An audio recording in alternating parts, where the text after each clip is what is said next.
Hook 3 sentences. This is a private event for actual guests.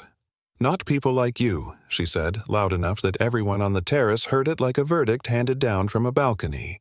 2 seconds later, I was in the water. Clothes, shoes, pride. All taking turns to float. Yeah, that happened. You'll hear how it started like a petty slap and ended up changing everything. Act 1. Arrival and that familiar edge. My name is Dr. Maya Bennett. I didn't put doctor on my invite because no one needs the reminder that I earned something. But yes, PhD in Environmental Systems, one of the co-founders of Voltiva Energy, started with $12,000 and a stubborn refusal to quit. I live quietly. Not to hide, but because I prefer my work to do the shouting. My husband, Thomas Reed, called me that afternoon from London, and he said, "Go tonight, Maya. Don't let them make you small." That's the kind of line that sounds simple until you carry it into a room full of people already measuring you before you enter. The venue was a riverfront estate upstate. Oak trees trimmed like bonsai, a fountain valet, and pressed whites, the kind of place where everything is arranged so perfectly you can taste the social ledger beneath the hors d'oeuvres. I drove myself in a rental windows down music low. No security detail, no entourage. I wore a plain ivory dress, sandals, nothing flashy. I wanted to be a guest, not a spectacle. I remember thinking I'll stand in the corner, listen, say hello, and then go home. That was my plan. She saw me first, Lauren Davenport, and you could tell the way she looked was not curiosity but accusation. Lauren and her husband Mark have been fixtures in that crowd for years, but lately their life had that weird, brittle edge. They were keeping up a lifestyle the math didn't support, the kind of people who mistake sympathy for status. Lauren nudged Mark. They narrowed their eyes, and Lauren said loud enough for her circle, who invited the help to mingle. It landed like a slap. The room bristled. My phone was in my hand, and I smiled politely, the smile you practice in boardrooms and family brunches, and I said, "I'm a guest." Their laughter tightened. "Your husband," she mocked. "Yes, my husband." "And where does he work?" "The landscaping company," Mark barked. The crowd leaned in. You could feel the air change like the tide coming in. I tried to be calm. I showed the invite. The security guard scanned it twice, as if the paper would change his mind if he watched long enough. I said simply, "Thomas invited me." That should have been enough, but it wasn't. Lauren crossed the terrace, heels clicking, and the first hand landed on my wrist. "Don't reach for anything," she said, fingers pressing hard. I asked her to let go. She didn't. Mark stepped up behind me, smelling of whiskey and entitlement, and the world narrowed to their hands squeezing and a bunch of people watching, some horrified, some thrilled, most recording. Act 2. The push, the proof, the pivot. It's a curious thing, how quickly courage can flood you when your body is being treated like a prop. I remember the ceramic tile under our shoes, the glitter of the pool like shattered glass, the ridiculous sound of a phone clattering as it hit the stone. "We don't want you here," Lauren spat. "We're escorting you out." Mark shoved a rude, practiced move, and Lauren shoved from the other side. I stumbled for a second, I caught a breath, and then gravity took me backward. The world exploded into water. My dress ballooned, my shoes slid away, my hair fanned like a dark flag. People laughed, some clapped phones raised like stakes. When I surfaced, chlorine burned my eyes, mascara streaked like war paint. I remember looking up at faces, a sea of judgment, amusement, and the sick thrill of watching someone else drown socially.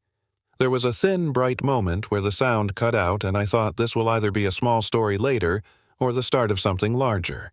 And I had a choice in that electric second. I climbed out, water pouring off me, my skin marred where Lauren's nails had dug in. I did not scream. I did not beg. I took a towel. I said thank you to a young server with shaking hands who handed it to me, and I walked slowly to the edge of the crowd. Then my phone buzzed. 47 missed calls from Thomas. The name lit the screen like a lighthouse. I answered because I needed him to know I was okay. I answered because I wanted someone to hear what had just happened. Thomas was cut to the bone, furious in the way a man who loves you can be. Not performative, just direct. "Who is doing this?" he demanded. I told him. He said, "Hold tight, I'll be there." Then he did something a lot of people don't do. He made sure the people in power were listening.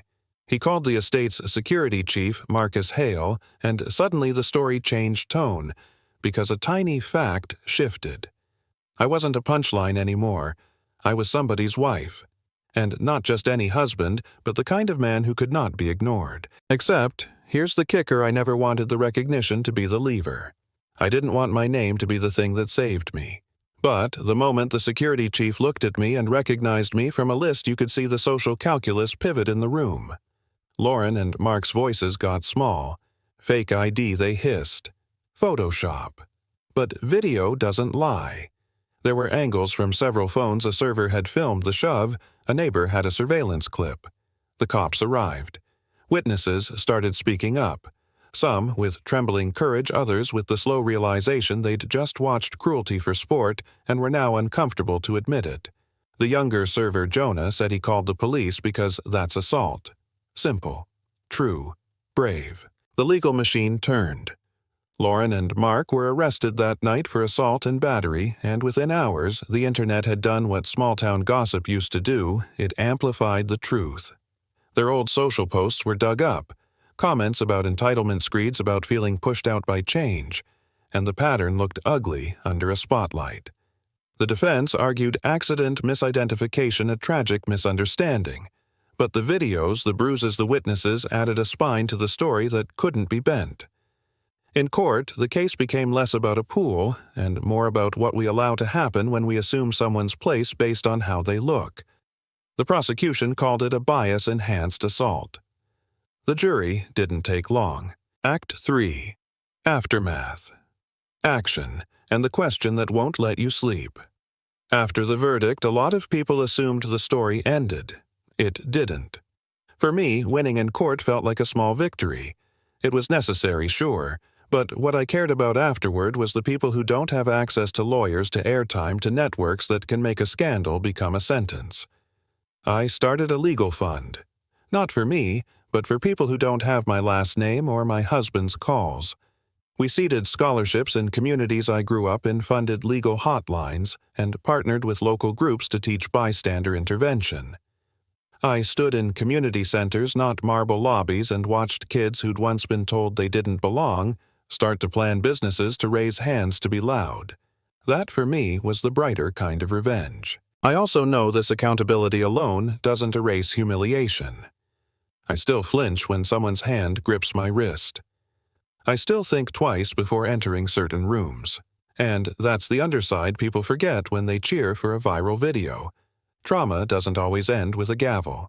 But seeing Jonah in a college cap, seeing scholarship recipients starting companies, seeing policies change at private clubs and training rolled out at security firms, that made the ugliness useful. It's not justice for one day of humiliation, but it's prevention for many futures. So here's where I close. Not with a tidy lesson, but with a question that stays with me when the lights go out. When you see someone being pushed out of their place, by words, by hands, by tiny exclusions that add up, what do you do? Do you laugh because it's safer, or do you pull out your phone and record and then speak up?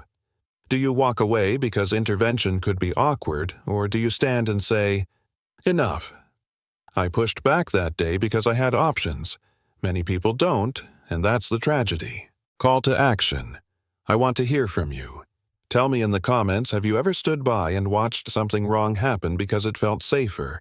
Or have you stepped in and changed a moment which feels harder, to act or to later face the consequence for having acted? Share your stories. Argue with me. Tell me where I'm naive and where I'm right. If this stirred something in you, consider donating a few dollars to a legal fund in your area. A link's below. Or just promise yourself that next time you see injustice, you won't look away. Because small choices stack. And one voice, one camera, one person refusing to laugh can turn a moment of cruelty into a moment of accountability. What will you choose?